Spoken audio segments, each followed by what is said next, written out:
अस्सलाम वालेकुम। 9th class. आज आप लोगों का टॉपिक है एंटीबायोटिक्स। एंटीबायोटिक्स जो आपका क्वेश्चन नंबर 11 है चैप्टर में से कि एंटीबायोटिक्स से क्या मुराद है और इसकी मुख्तलिफ इकसाम लिखें। अब हम स्टार्ट करते हैं इसको इधर से पढ़ना। एंटीबायोटिक्स एंटीबायोटिक्स ऐसे मुरक्कबात जो बैक्टीरिया को मार दें या इनकी नशोनुमा को रोक दें एंटीबायोटिक्स कहलाते हैं। तो एंटीबायोटिक्स कैसे होते हैं कि वो मुरक्कबात होते हैं जो कि बैक्टीरिया को मार दें। ठीक है। एंटीबायोटिक्स की लाखों इकसाम हैं, इसकी बहुत ज़्यादा इकसाम है, मतलब कि जो ज़्यादातर ज़मीनी बैक्टीरिया और फंजाई से हासिल होते हैं। एंटीबायोटिक्स हासिल कहाँ से होते हैं, इसका ज़रिया क्या है, बैक्टीरिया और फंजाई। और बैक्टीरिया से पैदा होने वाली इंसानी बीमारियों को कंट्रोल में इस्तेमाल होते हैं। ठीक है। जो ये हासिल किससे होंगे, बैक्टीरिया और फंजाई से, और बैक्टीरिया से हासिल होने पैदा होने वाली बीमारियों में इस्तेमाल होते हैं, उन्हें कंट्रोल करते हैं। एंटीबायोटिक्स वायरस को नुकसान नहीं पहुंचाते, ये वायरस के ऊपर असर नहीं करेंगे। पेंसिलिन, टेट्रासाइक्लिन और एरिथ्रोसिन वगैरह एंटीबायोटिक्स की मिसालें हैं। ये एंटीबायोटिक्स की मिसालें आ गई कुछ। अब सबसे पहला है पेंसिलिन। पेंसिलिन एक फंगस से हासिल की जाती है। ठीक है, यानी कि फंजाई से हासिल होता है। ठीक है। जिसका नाम पेंसिलियम है। क्योंकि ये बैक्टीरिया की महदूद इकसाम के खिलाफ मौसर साबित होती है, इसलिए पेंसिलिन नैरो स्पेक्ट्रम एंटीबायोटिक्स कहलाती है। क्योंकि ये कुछ बीमारियों के खिलाफ, कुछ बैक्टीरिया की इकसाम है, उनके लिए सिर्फ ये इस्तेमाल कर सकते हैं, इसलिए इसे नैरो स्पेक्ट्रम कह रहे हैं। पेंसिलिन 1928 में सर अलेक्जेंडर फ्लेमिंग और सर हॉवर्ड फ्लोरे ने दरियाफ्त किया। सेफेलोस्पोरन्स, ये फफूंदी की एक किस्म मेनलोस्पोरियम से हासिल की जाती है। ठीक है, ये फफूंदी की किस्म मेनलोस्पोरियम से हासिल की जाती है और 1948 में दरियाफ्त हुई। ये ये इन बैक्टीरिया के खिलाफ मुफीद है जो पेंसिलिन के खिलाफ मुदाफ़ियत पैदा कर लेते हैं।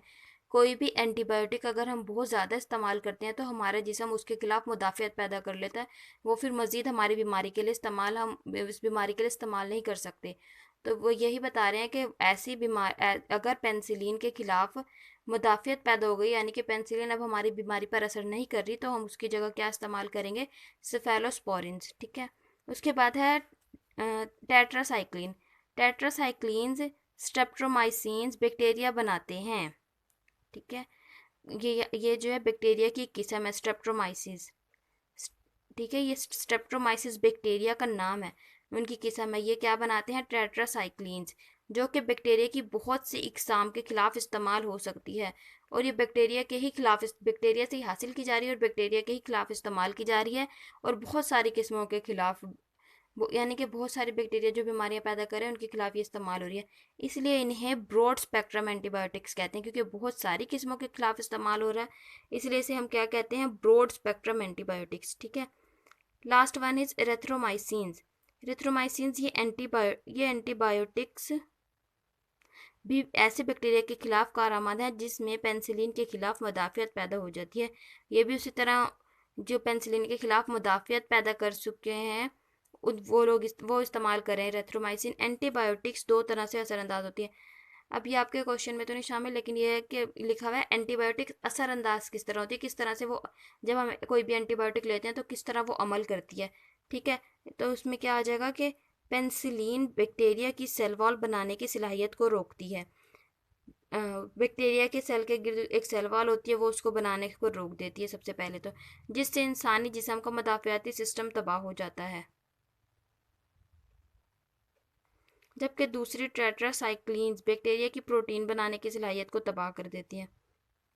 टेट्रासाइक्लिन्स क्या करती हैं, बैक्टीरिया के प्रोटीन बनाने की सलाहियत को तबाह कर देती हैं। इस वजह से बैक्टीरिया तकसीम नहीं हो सकते और इनकी अफजाइश रुक जाती है। ठीक है, इस तरह से वो कंट्रोल हो जाएंगे। ये आप लोगों का क्वेश्चन नंबर 11 एंटीबायोटिक से क्या मुराद है और उसकी इकसाम, ये आप लोगों ने याद करना है।